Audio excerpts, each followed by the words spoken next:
আসসালামু আলাইকুম ওয়া রাহমাতুল্লাহ। প্রিয় ভাই, হযরত উসমান রাদিয়াল্লাহু তাআলা আনহু থেকে হাদিসটা বর্ণিত। হাদিসটা বেশি বেশি করে শেয়ার করে দিবেন যাতে করে সকলের সামনে এই হাদিসটা পৌঁছে যায়।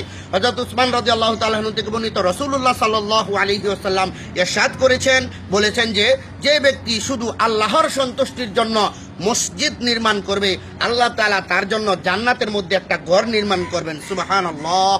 অতঃপর আল্লাহ তাআলা এই হাদিসের একটা ফায়দা রয়েছে, আল্লাহর জন্য নির্মাণ করবে অর্থাৎ শুধুমাত্র আল্লাহর সন্তুষ্টির উদ্দেশ্য হবে, অন্য কোনো সন্তুষ্টির উদ্দেশ্য হবে না। কোনো এলাকার মাতাব্বর, কোনো এলাকার মানুষের সন্তুষ্টির জন্য যেন মসজিদ নির্মাণ না হয়। মসজিদ নির্মাণ হবে একমাত্র আল্লাহ তাআলাকে রাজি এবং খুশির জন্য, কাউকে দেখানো বা লোক শোনানোর উদ্দেশ্যে না। এই জন্য বুজুর্গানে দিন বলে থাকেন, মসজিদে নিজের নাম লেখানো নিষ্ঠবান না হওয়ার পরিচয়ক।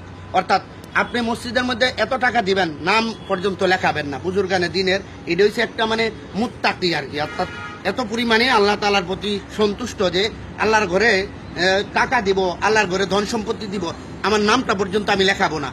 এটাই হচ্ছে সবচেয়ে মুত্তাকির কাজ। আমরা তো অনেকে মনে করি যে অনেকে মসজিদে টাকা দেয় না, হ্যাঁ মসজিদে টাকা দেয় না, 1 টাকা দেয় না, মসজিদে তোর নাম নাই। আসলে ভাই নাম দিলে যে সেটা টাকা দেয় এরকম না। অনেকেই আছে নাম ছাড়াও বেনামি অনেক টাকা পয়সা গোপনে দান করে। গোপনে দান করা সবচেয়ে বেশি সওয়াব।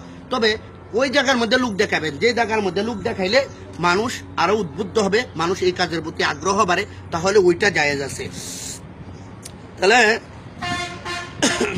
আরেক হাদিসের মধ্যে আসছে, হযরত আবু সাঈদ খুদরি রাদিয়াল্লাহু তাআলা আনহু বর্ণিত, রাসূলুল্লাহ সাল্লাল্লাহু আলাইহি ওয়াসাল্লাম ইরশাদ করেছেন, যখন তোমরা কোনো মানুষকে মসজিদে দেখাশোনা করতে দেখবে তখন তোমরা তার ইমানের সাক্ষী দাও, অর্থাৎ তার ইমান আছে। মসজিদ দেখাশোনা করে, আশেপাশে মসজিদের মধ্যে কি লাগে না লাগে মসজিদের কাম কাজ করে, ওই সমস্ত ব্যক্তিদেরকে যখন দেখবেন মসজিদের দেখাশোনা করতেছে, তাহলে তোমরা ইমানদার বলে কি দাও, সাক্ষী দেওয়ার কথা বলতেছে। ইন্নামা ইয়ামুরু মাসাজিদাল্লাহ মান আমানা বিল্লাহি ওয়াল ইয়াউমিল আখির, যারা আল্লাহর উপর এবং পরকালের উপর ঈমান আনয়ন করে তারা আল্লাহর মসজিদ সমূহ আবাদ করে। এটা কুরআনের আয়াত। যাই হোক, দেখাশোনা করার অর্থ হলো সংরক্ষণ করে, মেরামত করে, ঝাড়ু দেয়, তাতে নামাজ পড়ে, অন্যান্য ইবাদত করে এবং ইলমে দ্বীন শিক্ষা করে, এই সমস্ত ইত্যাদি কাজই হচ্ছে মসজিদের দেখাশোনার অংশ বিশেষ। সুতরাং ভিডিওটা এমনভাবে শেয়ার করবেন যাতে প্রতিটা মানুষের কাছে ভিডিওটা পৌঁছে যায়। আসসালামু আলাইকুম ওয়া রাহমাতুল্লাহ।